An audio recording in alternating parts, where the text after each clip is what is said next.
Hello friends, આજે આપણે બનાવીશું હોટેલ સ્ટાઇલ સાંભાર રેસીપી। મારી રેસીપી જોવા માટે મારી ચેનલને સબસ્ક્રાઈબ કરો અને બેલ આઇકન દબાવો જેથી તમારામાં નોટિફિકેશન આવી જાય।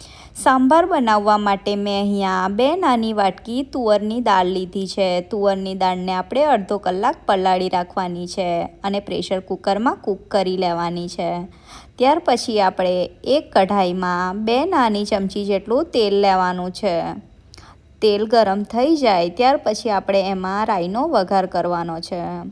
રાઈ ફૂટી જાય ત્યાર પછી આપણે એમાં સૂકા 2 લાલ મરચાં એડ કરવાના છે અને અડધી ચમચી મેથી, લીલા મરચાં અને લીલા લીમડાનો વઘાર કરવાનો છે।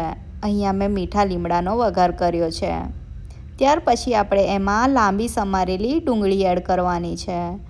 ડુંગળી ગોલ્ડન બ્રાઉન કલરની થઈ જાય ત્યાં સુધી આપણે એને સોતે કરવાની છે।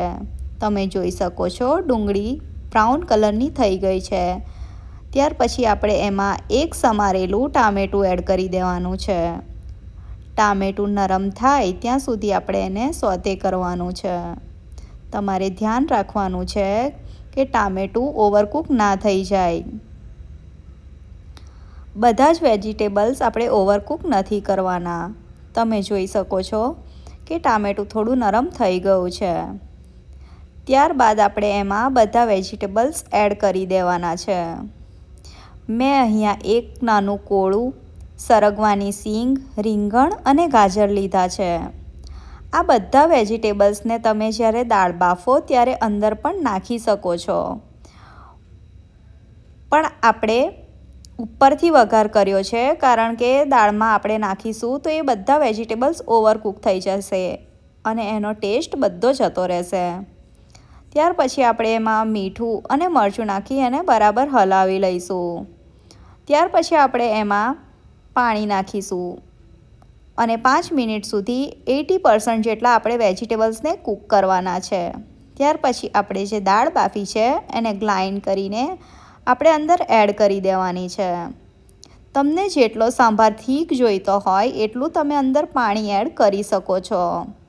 આપણે 10 મિનિટ સુધી સાંભારને ઉકાળવાનો છે। તમારે સાંભારને બરાબર ઉકાળવાનો છે। તમે જોઈ શકો છો કે સાંભારનો કલર કેટલો સરસ આવી ગયો છે। 10 મિનિટ થઈ ગઈ છે। હવે આપણે ધાણાનું ગાર્નિશિંગ કરીને આપણે ઢોસા યા ઇડલી જોડે આપણે સાંભારને ખાઈ શકીએ છીએ।